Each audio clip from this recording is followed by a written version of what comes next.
Alam kong mali, alam kong kasalanan, pero anong magagawa ko? Buntis na ako sa magiging anak natin.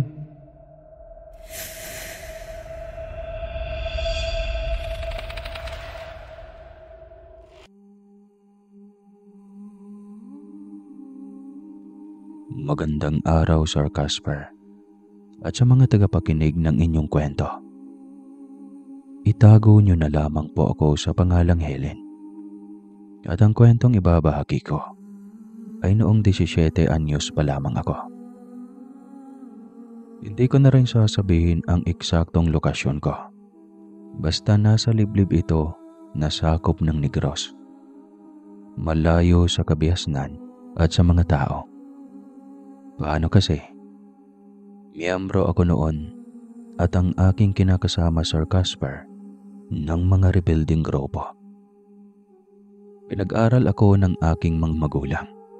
Binigyan ng baon at pambayad ng tuition. Ang buong akala nila ay nag-aaral ako ng pagiging nurse. Ang hindi nila alam, nandun ako sa mga masusukal na bukirin, kasama ang aking nobyo. Kalaban sa gobyerno, kalaban pa ang mga ligaw na hayop sa gubat, at ang mga elementong nakapaligid na naunang naninirahan sa nasabing kagubatan. Minsan akong nabuntis ng kinakasama ko, na itago na lamang natin sa pangalang Dante. Ngunit dahil sa napasabak sa giyera, nakunan ako at nalagay sa bingit ng kamatayan. Binigyan ako ng pagkakataon na mabuhay muli. Ngunit hindi pa rin ako nadala. Ang tagal kong nagising sa katotohanan na pambala lamang kami ng mga malalaking taong namumuno sa aming samahan. Hanggang kailan tayo ganito, Dante? Nilimot ko ang aking bukas, ang aking pamilya dahil sa iyo. Ngunit ano itong buhay na ibinigay mo sa akin? Puro pagdurusa.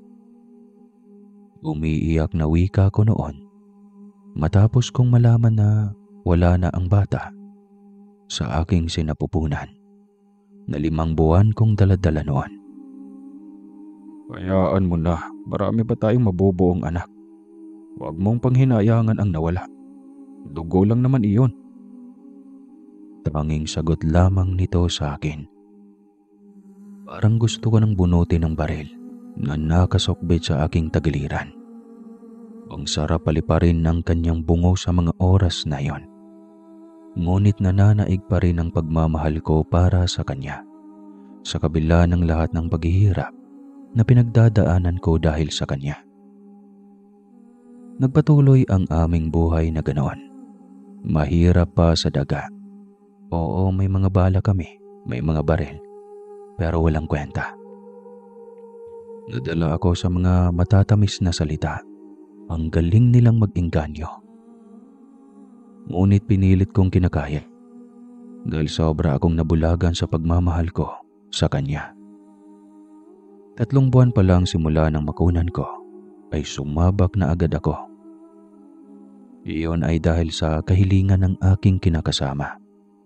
Kaunti lang daw kami, kaya hindi pwedeng hihinga lang ako at makikinig sa putukan.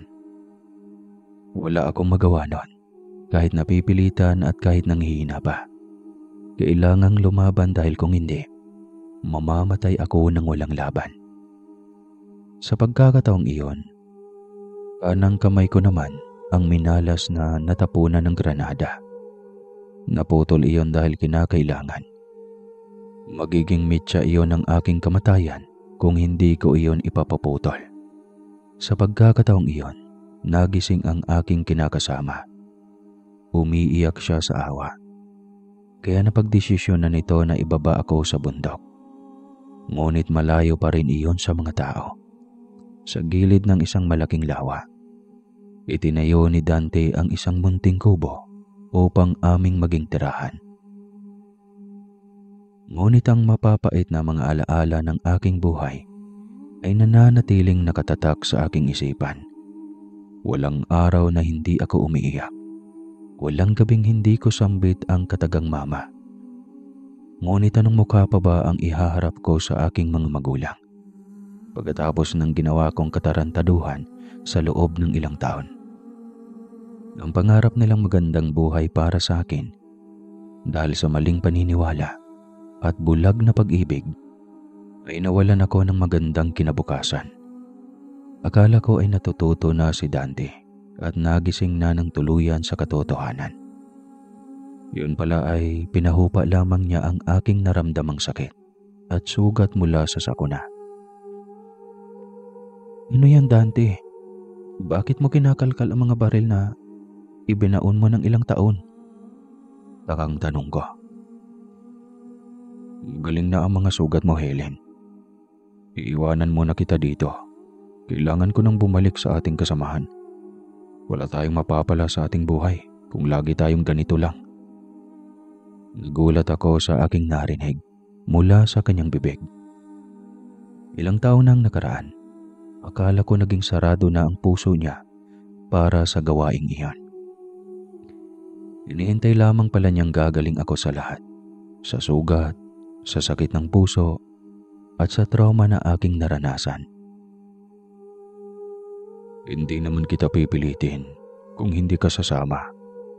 Dito ka na lang sa bahay, Helen. Madalas pa rin naman ako dito.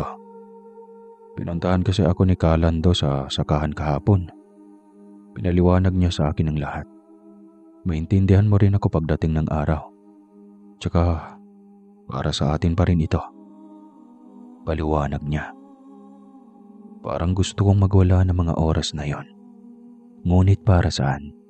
Hindi rin niya ako pakikinggan. Hinayaan ko na lang siya. Mas mabuti siguro kung sa kanya rin mangyari ang nangyari sa akin para matauhan at magising din siya sa katotohanan. Sige, hindi kita pipigilan kung yan ang gusto mo. Huwag lang din sana mangyari sa iyo ang nangyari sa akin. Yun lang ang sinabi ko sa kanya. Hindi ko na siya pipigilan. Wala na rin akong dahilan para pigilan siya.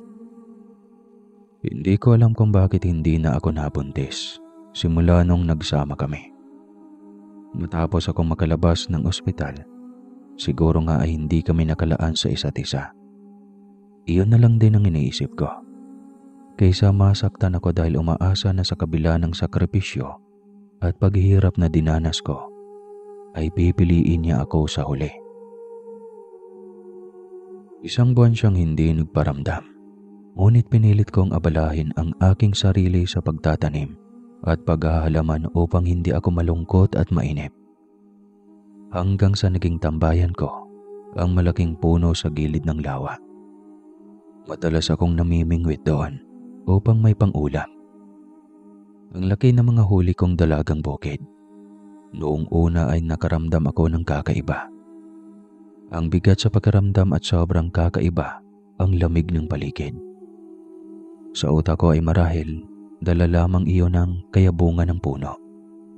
Kaya't medyo may kadiliman sa ilalim. Minsan ay nakakatulog ako dahil pakiramdam ko ay dinuduyan ako sa sobrang lakas ng ihip ng hangin. At hindi ko akalaing sa pangatlong araw ng aking pagtambay sa ilalim ng puno na yon ay may makikilala akong nilalang. Mukhang nagustuhan mo ang aking lugar. Kaso ay napakalungkot ng iyong mga mata. Gusto mo bang dito dumala sa bahay ko?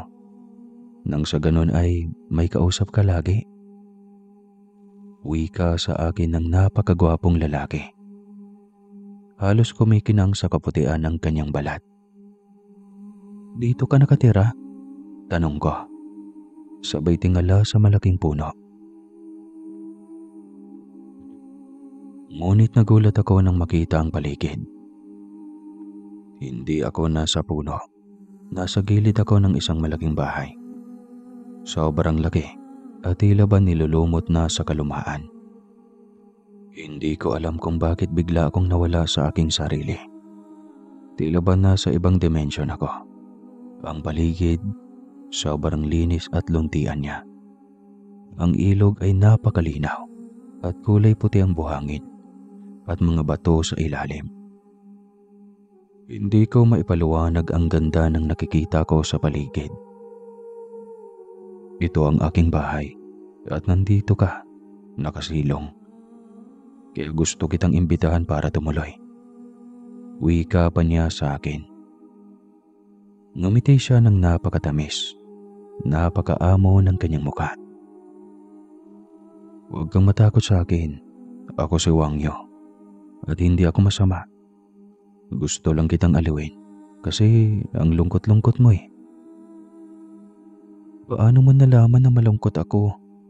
Tsaka baka mapagalitan ako ng iyong pamilya o di kaya ay kasintahan mo. Sagot ko sa kanya. Ngumiti siya sa akin. Matagal bago siya sumagot. Mag-isa lang ako sa bahay ko. Kaya huwag kang mag-alala. Halika na. Hindi na ako nag-isip pa. Sa tagal kong nanirahan sa kubo, tila nasasabik na rin akong pumasok sa malaking bahay. Pagbukas pa lang niya ng pintuan, ay napahanga na ako sa sobrang ganda ng loob. Iba kasi ang aking inaasahan. Kung gaano kaluma at halos nilulumot na ang labas, siya namang kay bago at halos mga kumikinang na ginto at kristal ang loob. Malayong malayo sa isang normal na bahay. Hindi ko pinangarap na makapasok sa ganong kagara at kagandang bahay. Ngunit sa pagkakataong iyon, sobrang natuwa akong nabigyan ng pagkakataon na makapasok at makaikot sa loob.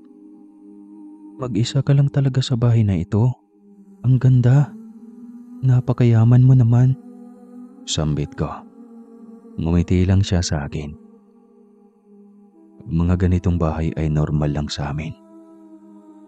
Hindi kami mayaman. Oo nga pala. Pwedeng malaman kung ano ang pangalan mo. Ay, oo nga pala. Ako si Helen. Pasyensya ka na. Hindi pa tuloy ako nakapagkakilala sa iyo.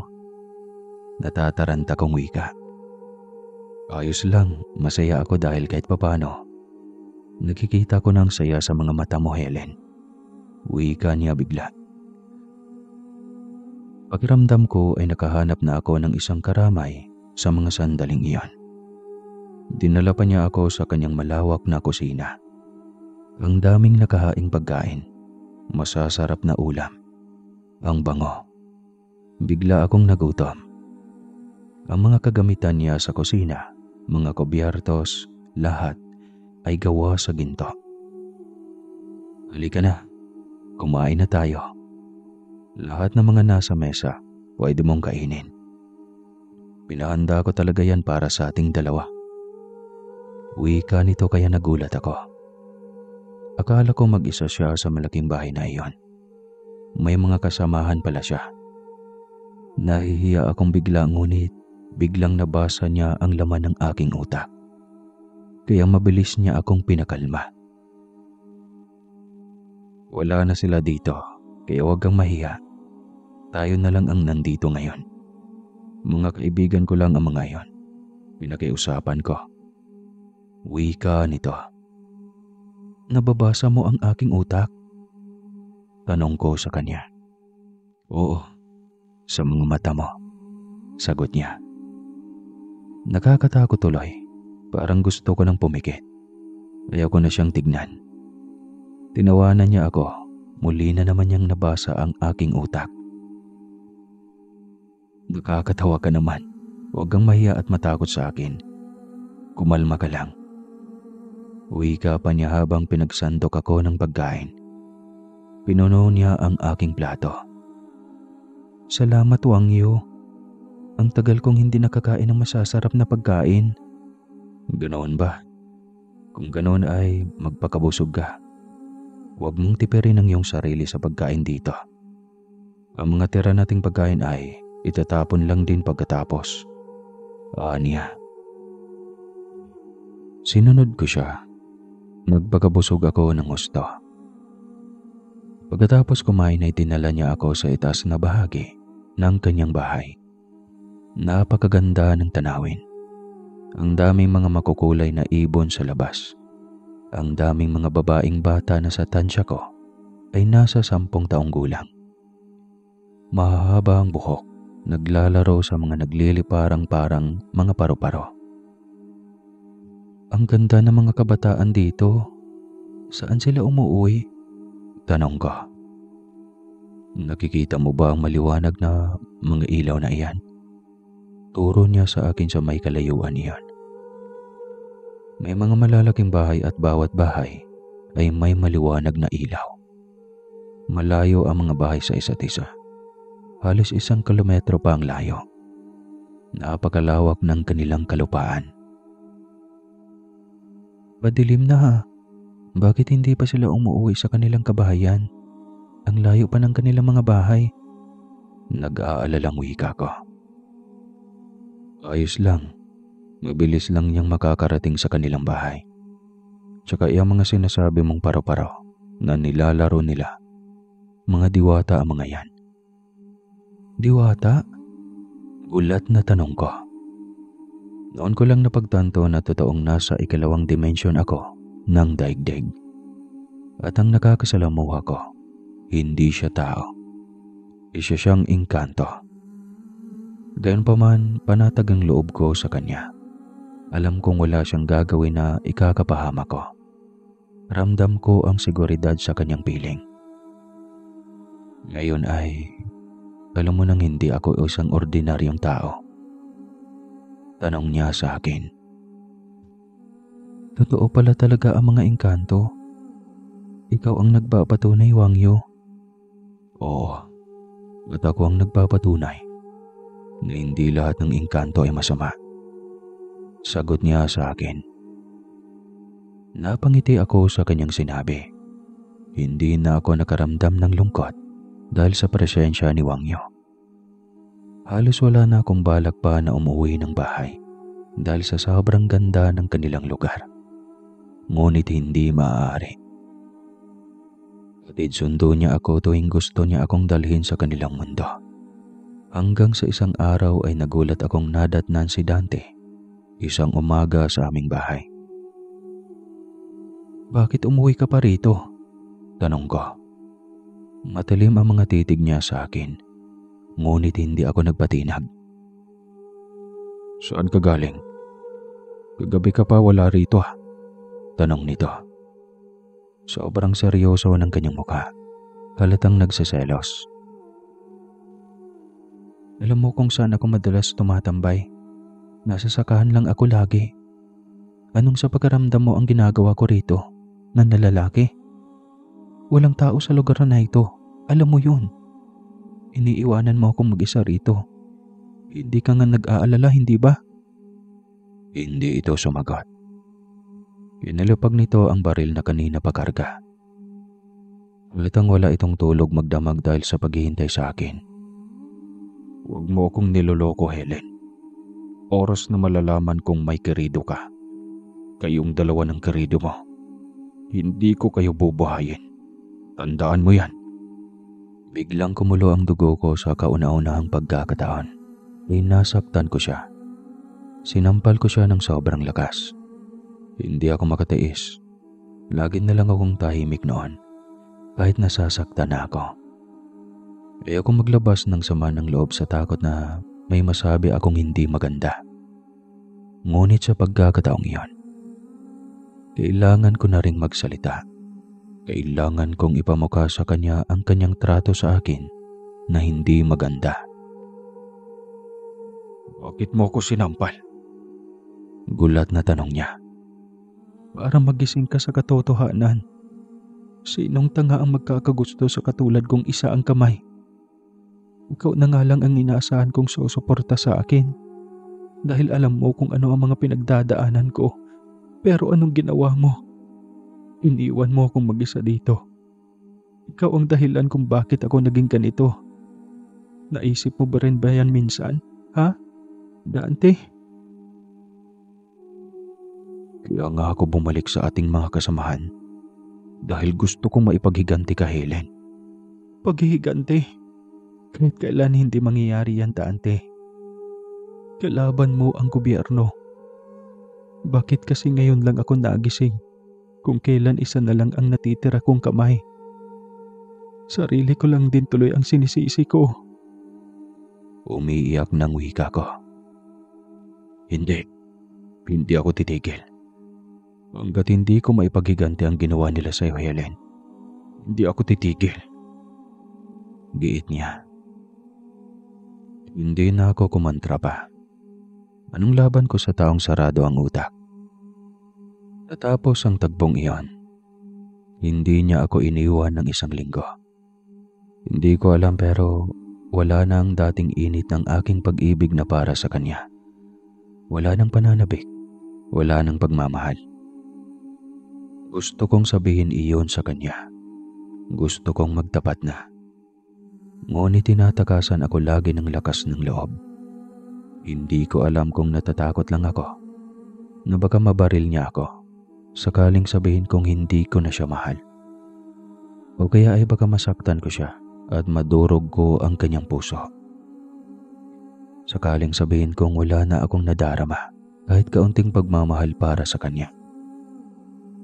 Naging manhid na lang ako sa lahat. Hanggang sa isang umaga ay sumugod sa aming tahanan ang ilang mga kasamahan namin sa kuta. Kumusta ka na, Helen? Ang tagal ka naming hindi nakasama. Kailan ka babalik? Tanong ng isa sa aming kasamahan na babae. Tanga ka ba? Kung sandukin ko yung noo mo, kita mo namang putol na ang kamay ko, di ba? Paano mo ako isasabak sa gera? Galit na tanong ko. Tahimik lang itong tila nahihiyang tumingin kay Dante. Sininyasan din ito ng aking kinakasama na dumistansya sa akin. Mabilis itong sumunod at ilang sandali pa ay nagpaalam na sa akin si Dante. Helen, lagi mong isipin na para sa iyo itong ginagawa ko. Ipaghihiganti kita.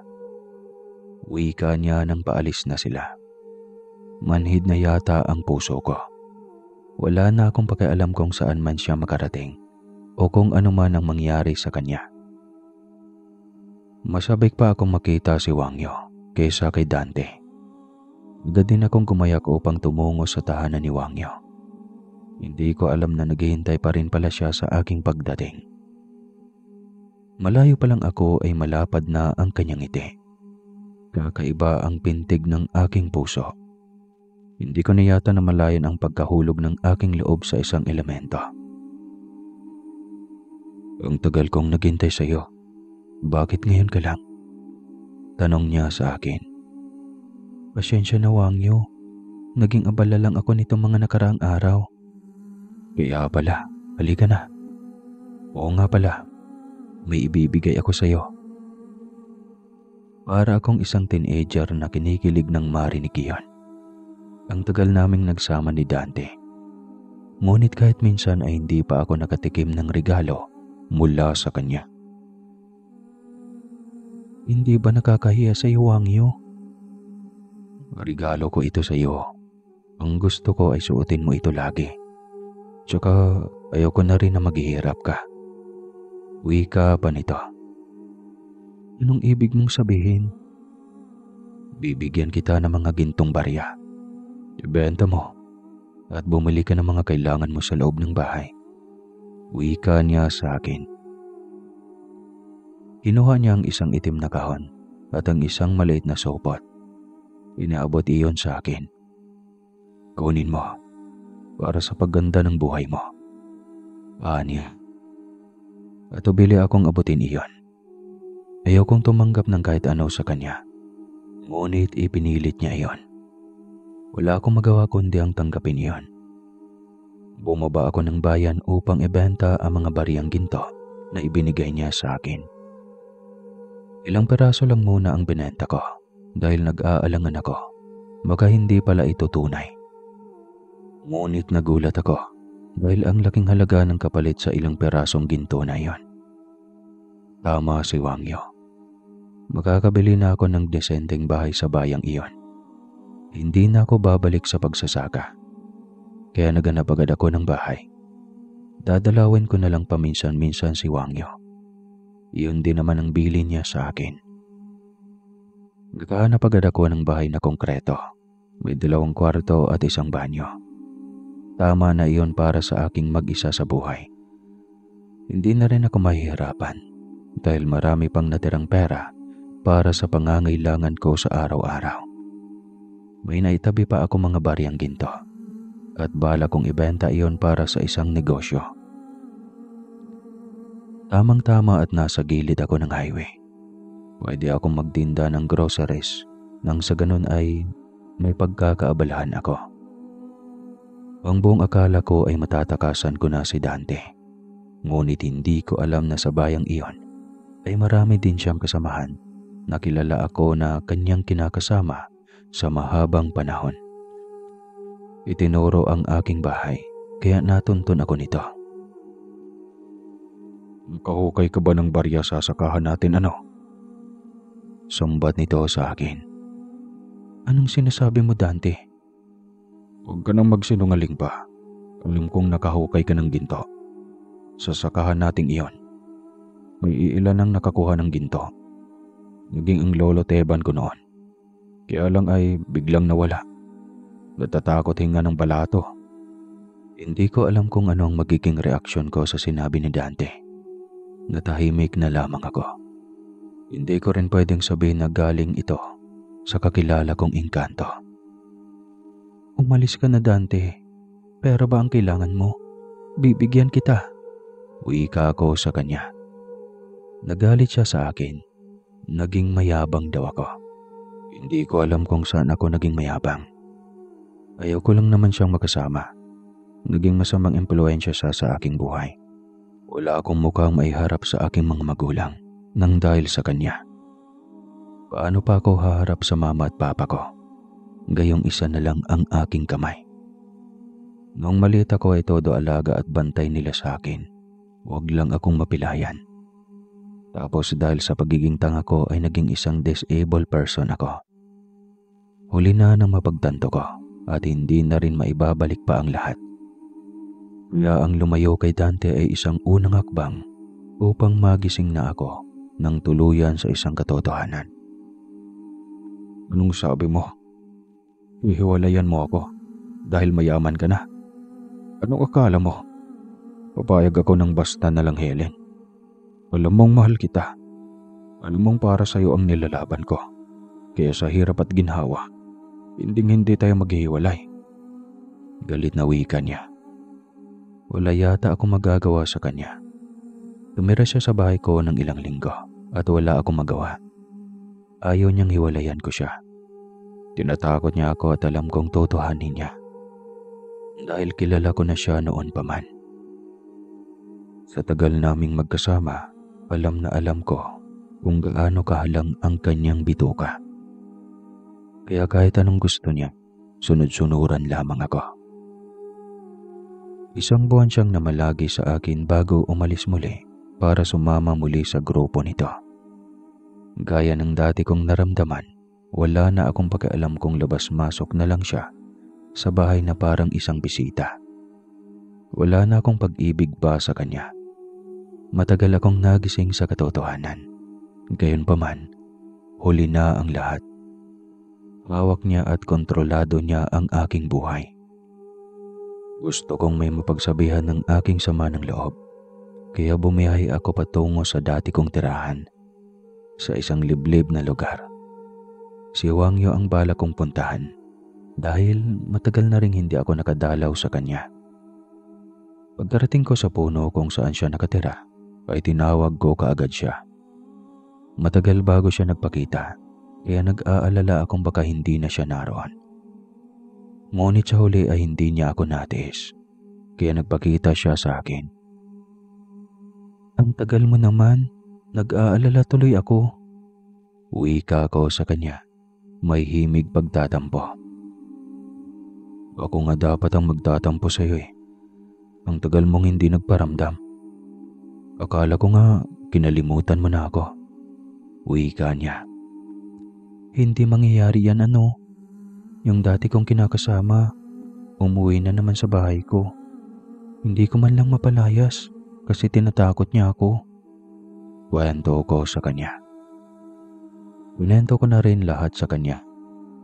Ang naging buhay ko noong magkasama ko si Dante sa aking buhay. kung paano ako nagmahal at naging tanga sa ngalan ng pag-ibig. Si Wangyo ang naging kaibigan at karamay ko sa mga panahong iyon. Wala na akong ibang pinagkakatiwalaan sa buhay ko kundi siya lang. Sinamahan pa niya ako sa bahay. Hiniling ko sa kanya na doon muna tumira at hindi niya ako tinanggihan. Maraming salamat, Wangyo. Hindi na ako magiging malungkot. Hindi na ako mag-isa sa buhay. Lagi na akong may kasamang magkape at sa tuwing kakain. Ngumiti siya sa akin. Ngakong hindi na niya ako iiwan pa hanggat wala akong kasama sa bahay. Simula noong dumating siya sa bahay ay naging laman na ako ng usapan ng mga kapitbahay kong tsismosa.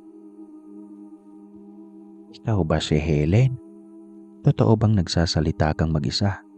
Sabi ay dati ka daw ng rebelde. Tsaka iyang kamay mo, pasyensya na pero siguro may trauma ka pa sa mga nangyari sa'yo. Wika ng isang alin na tinawag ko dahil naglalako ito ng gulay. Hindi ko na rin sinagot pa ang kanyang mga tanong. Tipid ng ngiti lang ang naging sagot ko.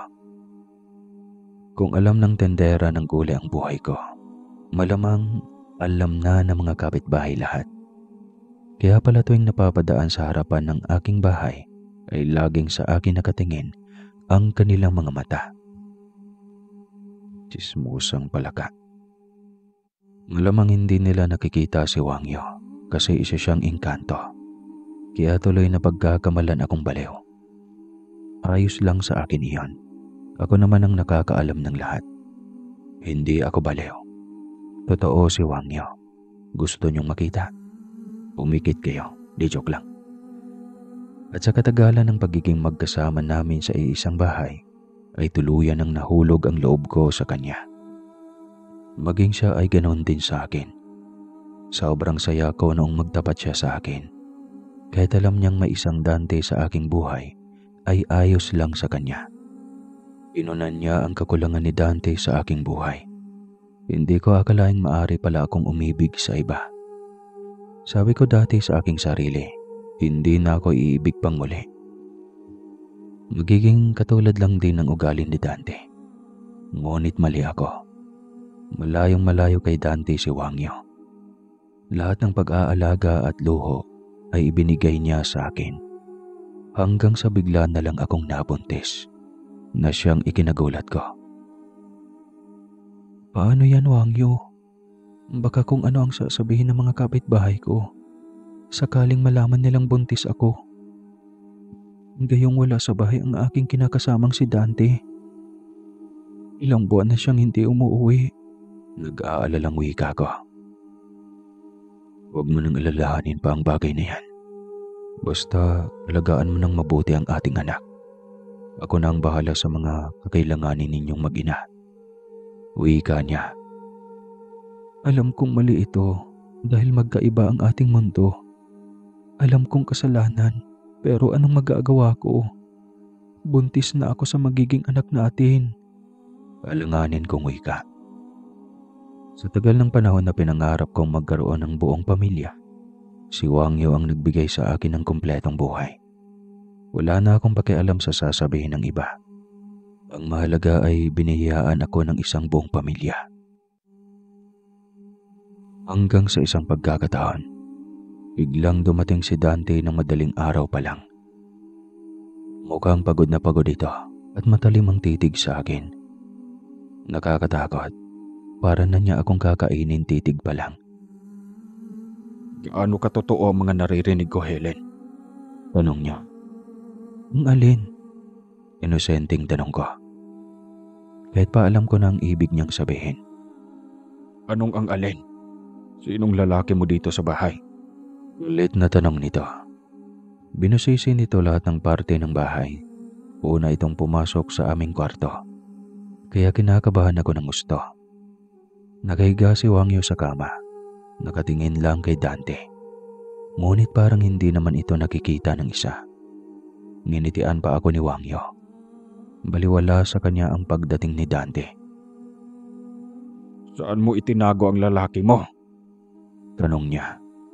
Hindi ako makasagot at titig na titig lang kay Wangyo. Hindi ko naman maipagkaila na may karelasyon akong iba.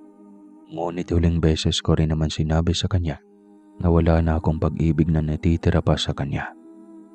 Halos magwala siya habang binubusisi lahat ng kwarto at lahat ng pwedeng pagkublihan. Samantalang si Wangyo ay komportabling nakahiga pa rin sa kama. Hindi rin ako umiimik. Halos magwala si Dante. Hindi nito matanggap sakaling may karelasyon akong iba. Siguraduhin mo lang, Helen, dahil oras na may mahuhuli akong lalaki sa bahay na ito, puputulin ko ang kanyang ulo. Hindi ko hayaang maagaw ka ng iba sa akin.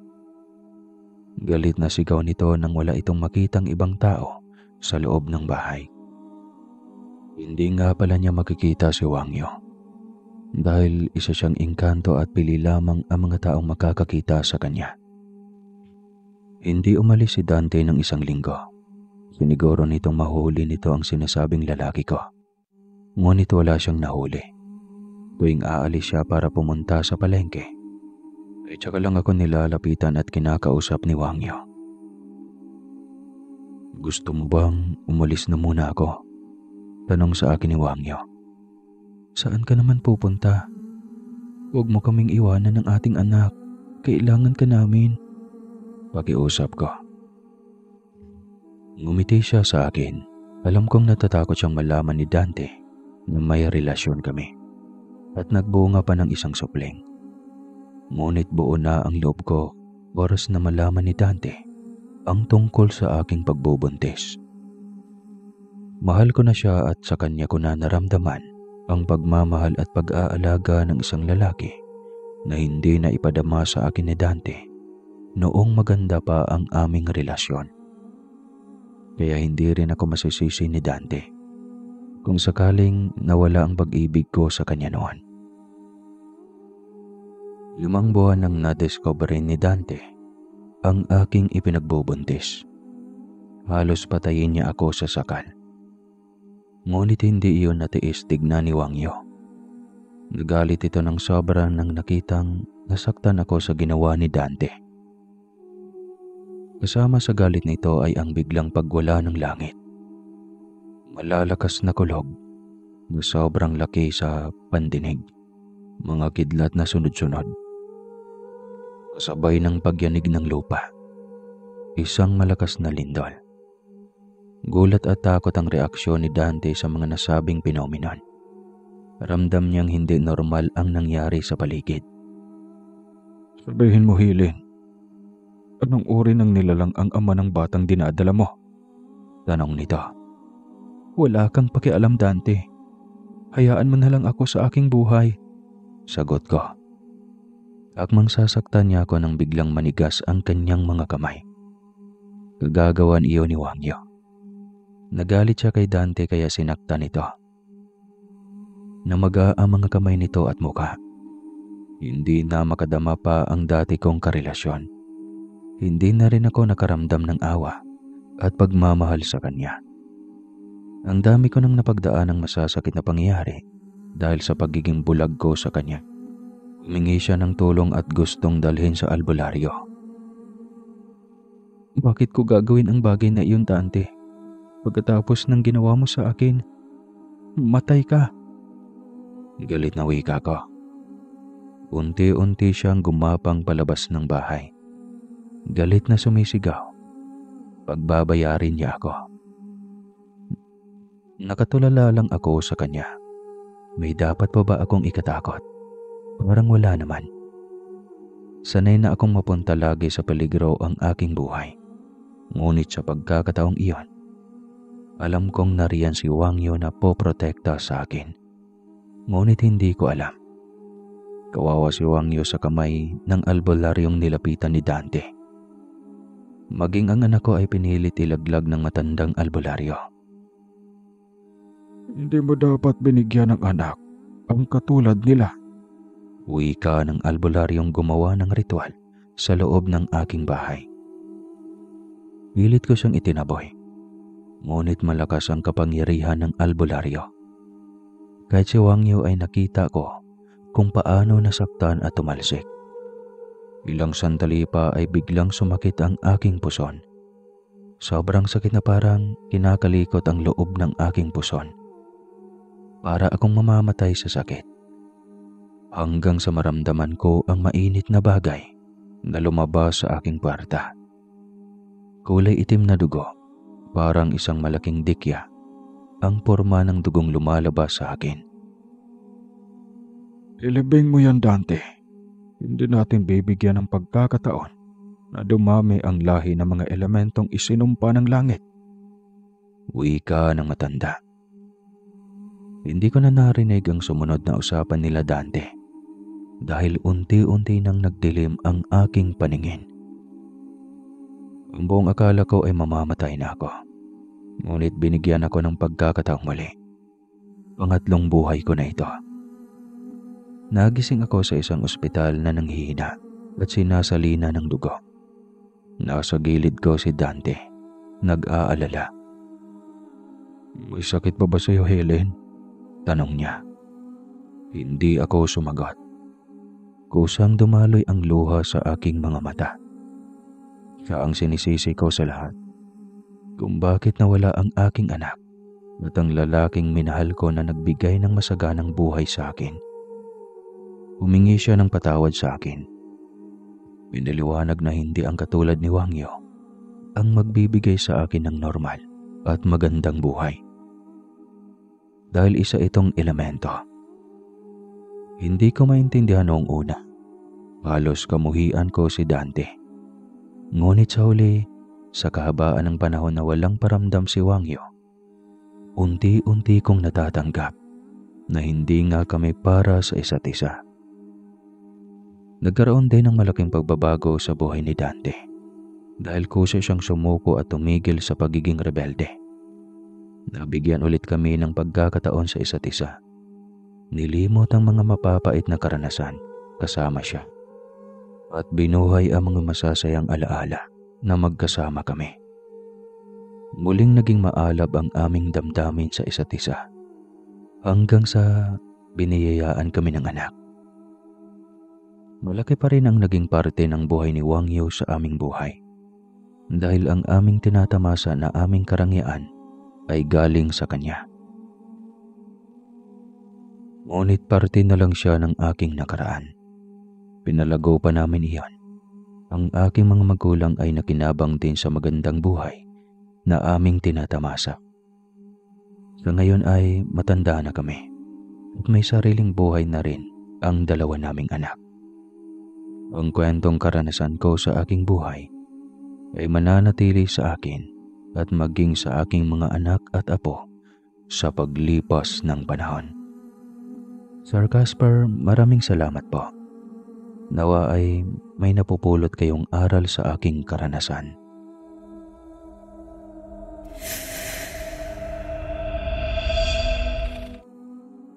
Magandang araw sa lahat ng inyong tagapakinig sa programang ito, Sir Casper. Natutuwa akong nadiscover ang iyong channel. Nagkaroon ako ng pagkakataong may bahagi ang aking karanasan tungkol sa mga engkanto. Bago ang lahat, nais kong itago niyo ang aking tunay na pagkakilanlan. Tawagin niyo na lang po ako sa pangalang Dado. Kagaya ng ibang maraming kahiwaga ang nangyari sa buhay ko. Isa na itong kwento na aking ibabahagi ngayon. Galing akong Mindanao, sa lugar ng Davao. Maganda naman ang naging buhay ko doon. Kaya lang ay pinalad na magkaroon ng karelasyon na galing sa Negros. Bakasyon lang naman sana ni Lily sa aming baryo noon. Ngunit, hindi inaasahang nabihag niya ang aking puso. Sa maikling kwento, ay naging magkarelasyon kami. At hindi kami maikasal kung hindi ako pupunta sa Negros. Shortcut ulit tayo. Naging mag-asawa kami ni Lily. Binigyan kami ng kanyang ina na lupang sakahan. Sa lupaing iyon na din kami nagtayo ng bahay. Malayo-layo iyon sa karamihan. Halos 2 kilometro ang layo mula sa aking mga biyanan at sa iba pang karatig na lupain. Una pa lang ay kakaiba na ang ambience ng lugar. Napakalamig, sobrang tahimik. Ngunit minsan ay may maririnig kang tila isang simbahan na may umaawit ng kongregasyon. Minsan naman sa hating gabi. Minsan ay sa tanghali. Naitanong ko na rin minsan kay Lily kung naririnig din ba niya iyon. Ngunit tinatawanan lang niya ako. May isa pusa raw ang aking tenga kasi wala naman siyang naririnig. Minsan nga may malamyos na boses akong naririnig na parang kumakanta. Pero tila malungkot. Lahat ng iyon ay hindi narinig ni Lele.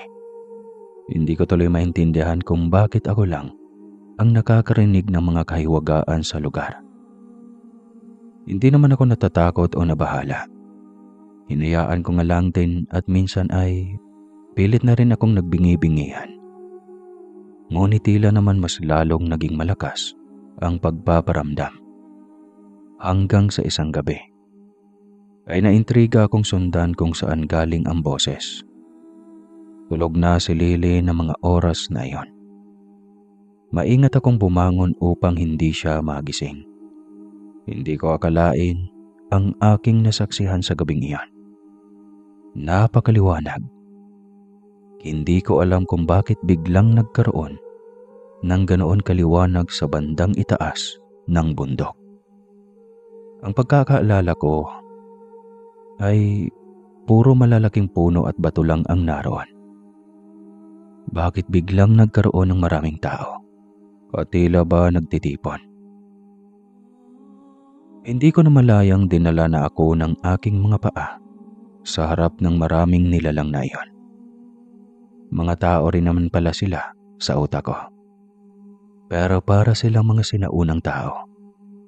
May mahabang saya, ang mga lalaki ay nakasuot ng kamisita di chino.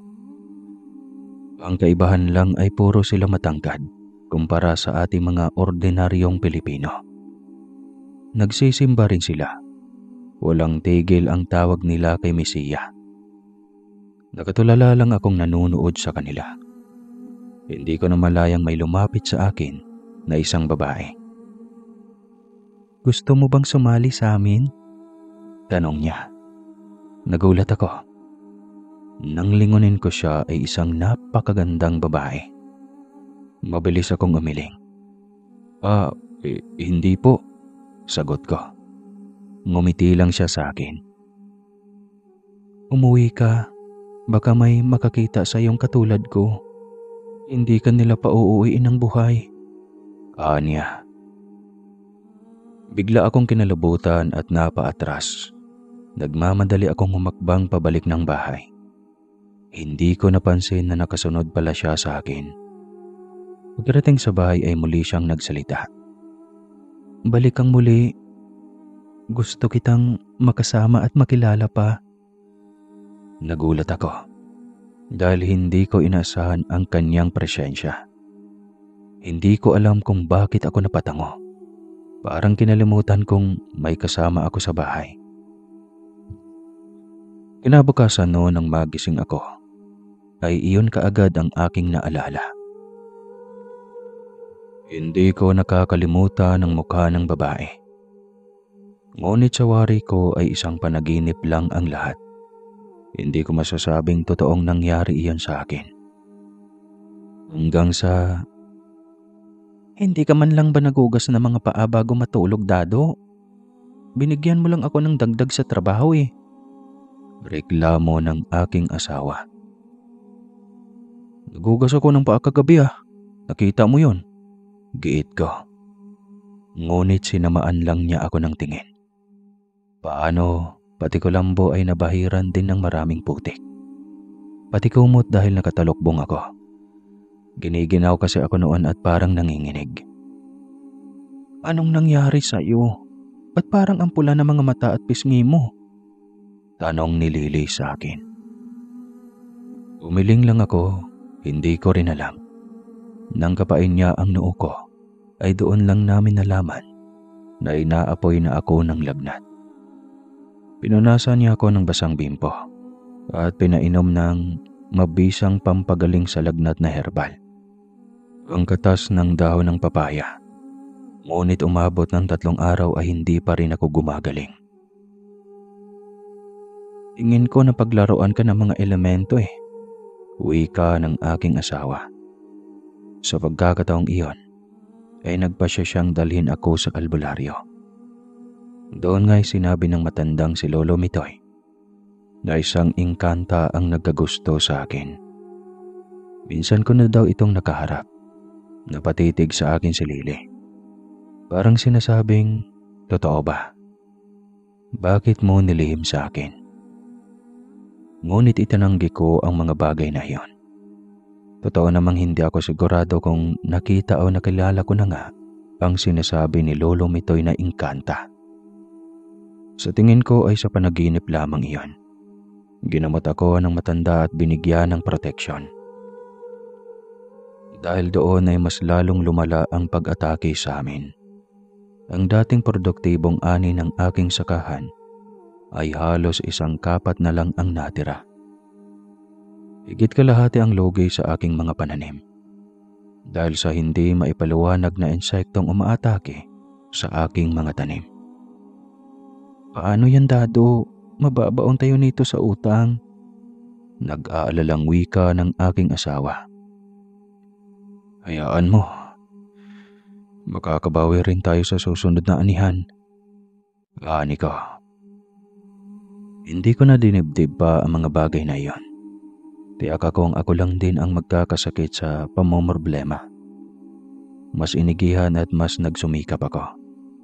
Nabawi ang sigla ko nang malaman kong buntis si Lily.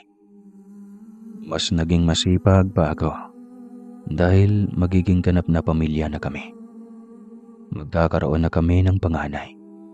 Kailangang mas makaipon dahil ayaw kong maranasan ng aking magiging anak ang mga paghihirap na naranasan ko simula kabataan.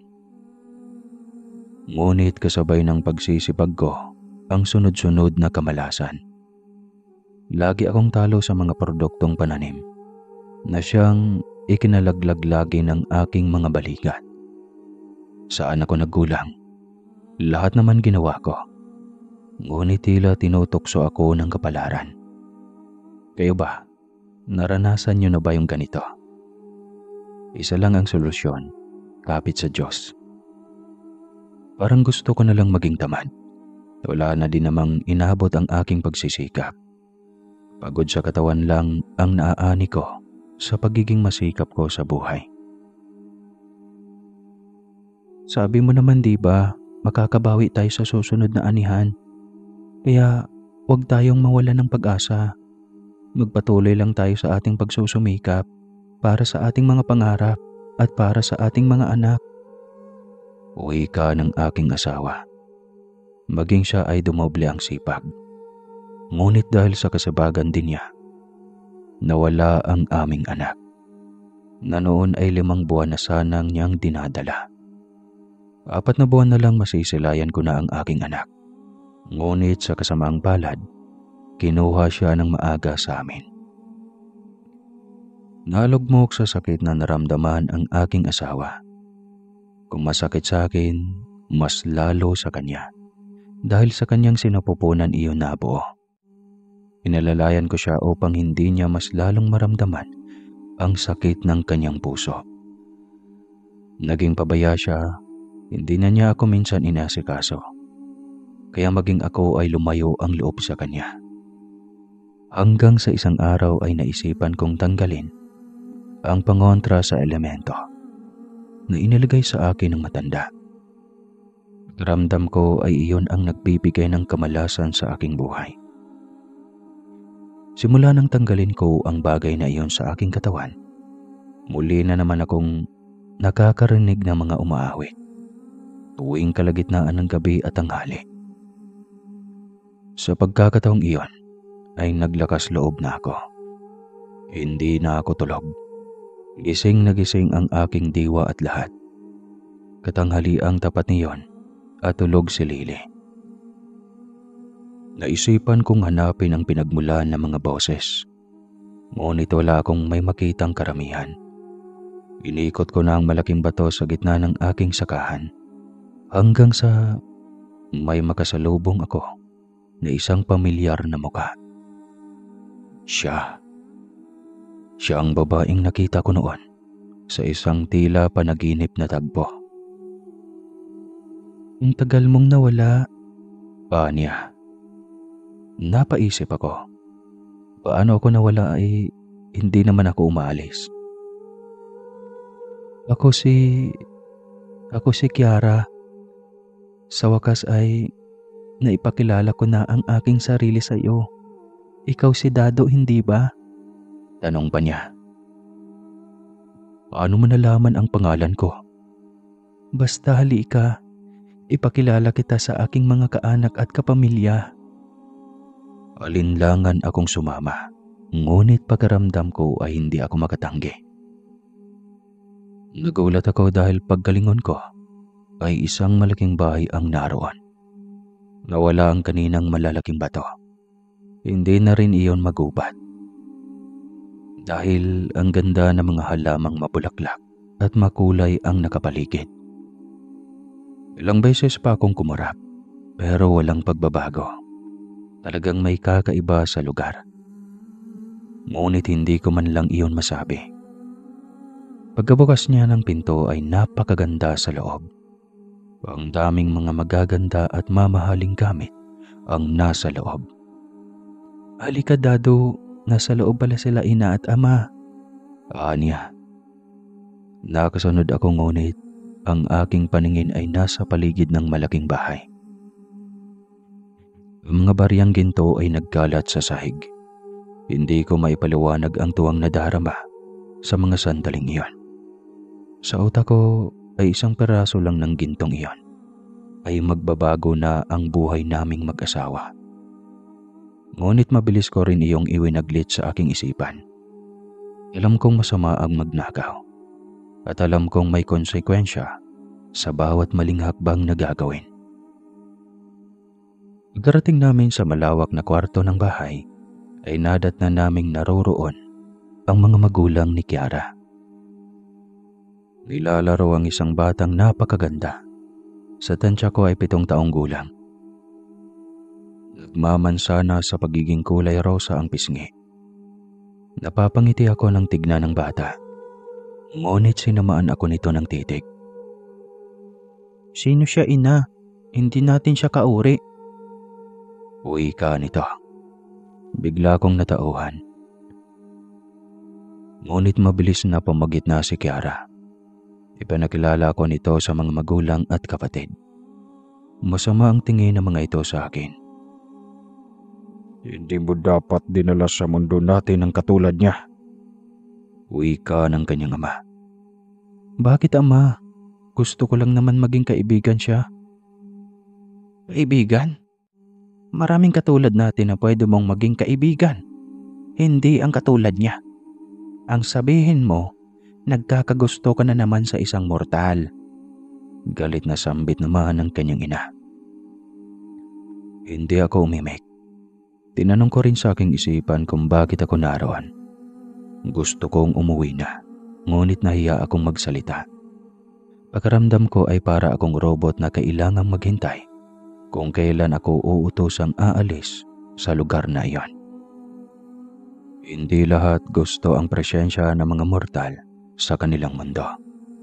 Ngunit marami din sa kanila ang nasisihan sa pagpasok ng mga mortal dahil bagong kaibigan iyon para sa kanila. Sige, tama na. Huwag kayong basto sa bisita. Asawa ko, tagapin natin ng maluwag ang panauhin ng ating panganay na anak. Wika ng ama nito habang maaliwalas na ang mukha na nakatingin sa akin.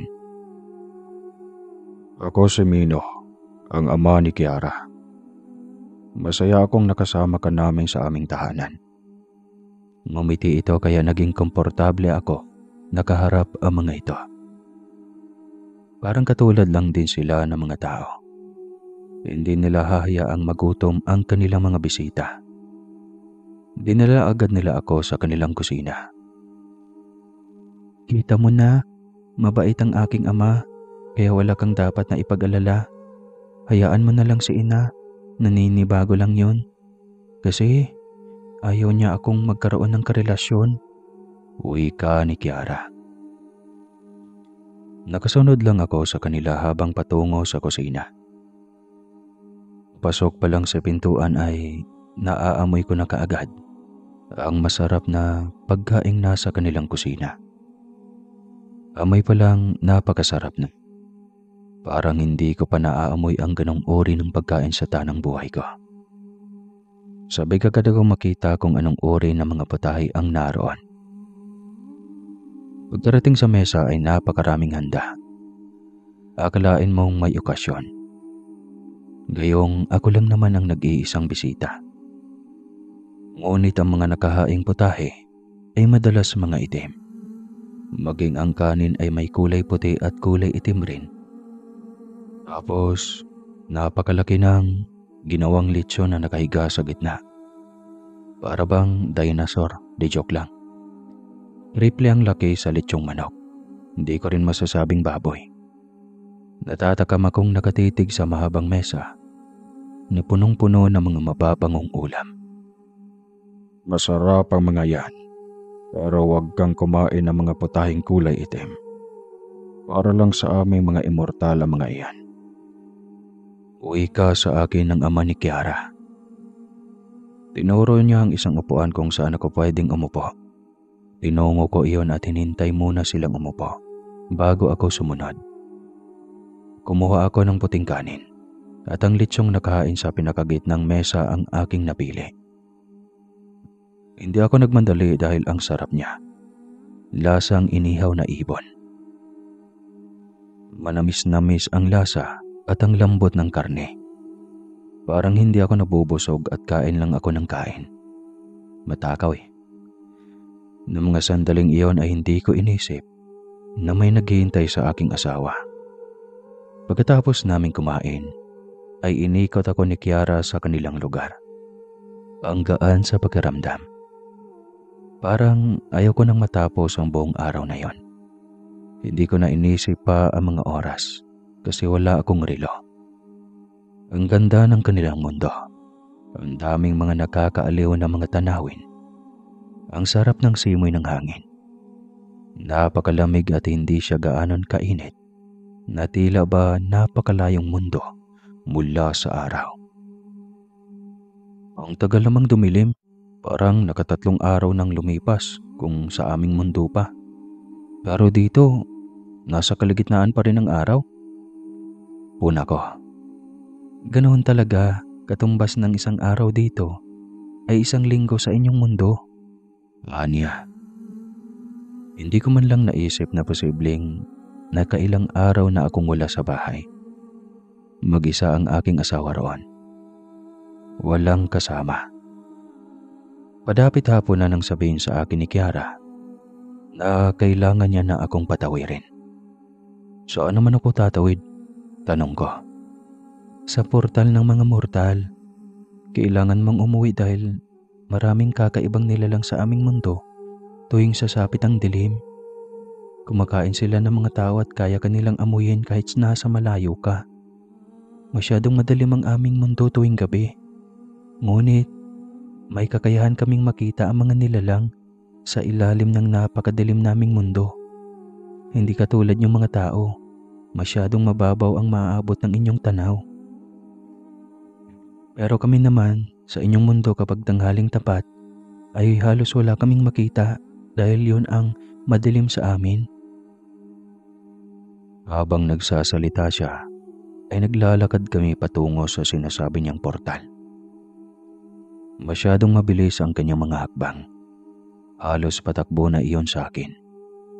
Pagkarating namin doon ay tila isang may puting usok o parang hamog sa umaga ang itinuro niya sa akin. Pumasok ka dato, ilang lakad lang ay nasa iyong tahanan ka na. Anya. Salamat sa oras, Kiara. Wika ako. Umaway lang siya sa akin habang naglalakad ako. Kalagitnaan ng lakad ko, ay wala na akong may nakikitang nilalang. Hanggang sa unti-unting naging manipis iyon at unti-unti ko nang natatanaw ang aming bahay. Tsaka ko lang biglang naalala ang aking asawa. Lakad-takbo akong lumapit sa bahay. Habang papalapit ako ay naririnig ko ang mga boses ng mga taong nasa loob. Hindi ko alam kung sino. Pagkapasok ko ay bumungad ang pamilya ng aking asawa. Ang kanyang mga kapatid at mga magulang, pati siya.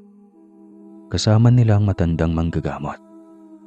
Sobrang nag-aalala ang mukha ni Lily. Saan ka ba galing? Ang tagal ka naming hinanap. Sinuyod na namin ang buong kagubatan. Tinuro ko sa kanya ang malaking bato. Sinabi kong niyaya ako ng aking kaibigang pumasok sa loob. Sinong kaibigan? Tanong ni Lily sa akin. Si Kiara. Pinakain nila ako ng masasarap na pagkain sa kanilang bahay. Sagot ko naman. Romestro ang selo sa kanyang muka. Hindi na siya umimik pa. Wala na siyang naitanong muli sa akin. Hindi mo man lang naisip na nag-aalala ako sa iyo. Wika niya. Nakaramdam ako ng konsyensya. Halata sa mukha ng aking asawa na nasasaktan siya sa mga sandaling iyon. Dinala ko si Lolo Mitoy dito. Paano kasi? Isang linggo ka na palang hindi umuwi. Ngayon lang ni Lily sinabi sa amin kung hindi pa kami bumisita. Hindi pa namin malalaman na nawawala ka na pala. Wika ng aking biyanang lalaki. Hindi ba't nabigyan na kita ng habak? Alam mo namang lapitin ka ng elemento. Wika sa akin ni Lolo Mitoy. Hindi ko rin napansin na nawala sa akin, Lo. Dahilan ko. Sa pagkakataong ito, ililibing ko ang sinlaki ng butil na diamanting itim sa iyong katawan. Nang sa ganoon, hindi ka na malalapitan ng kung anong elemento. Delikado ka na, lalo at nakakain ka na ng kanilang pagkain. Unti-untiin nila ang pagkuha sa iyo. Buti nga hindi ka pinakain ng pagkaing itim. Binigyan ka pa nila ng pagkakataon na makauwi sa ating mundo. Wika ng matanda. Kaya ko sanang pumayag ngunit pinilit ako ni Lily. Dahil na din sa selos nito kay Kiara. Kaya ayaw mo dahil gusto mong laging makita ang Kiara na yon. Sige Dado, mamili ka na lang kung sino ang gusto mong makasama.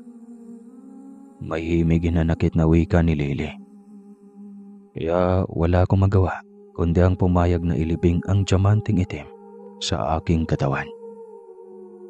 Sa aking paa iyon banda inilibing. Tiniis ko ang hapde dahil iyon daw ang magiging daan para hindi na ako lapitin pa ng isang elemento. Masaya ako sa presensya ni Kara, ngunit mas pinili ko ang aking asawa. Hindi ko alam kung anong maging kahinatnan kung patuloy akong makipagkomunikasyon kay Kiara. Samantalang sa piling ni Lily, nakakasiguro akong magiging maayos ang aming pagsasama dahil mahal namin ang isa't isa. Lumipas sa mga araw, buwan at taon. Tuluyan nang nasarado ang komunikasyon ko sa mga immortal. Naging matiwasay na rin ang pagsasama namin ni Lily. Lagi na niya akong inaalagaan at lagi na kaming magkasabay muli sa lahat ng bagay. Hanggang sa magdadalang tao siya muli sa aming magiging anak muli. Sa pagkakataong ito, magiging isang buong pamilya na kami. May kaunting ipon na rin kami, kaya walang magiging problema. Marami din kaming mga alagang baka at kalabaw kung sakaling may mga emerhensyang hindi inaasahan. Iyon lang naman ang aming pangarap, ang maging buo ang pamilya. Kaya laking pasasalamat namin sa itaas dahil natupad ang aming kahilingan. Minsan sinusubok ang buhay, ngunit iyon ay isang daan lang upang maging matatag ang isang pagsasama. Sa pagkakataong iyon, mas naging malalim ang pangunawa at ang pagpapahalaga namin sa aming binuong pamilya. Waka!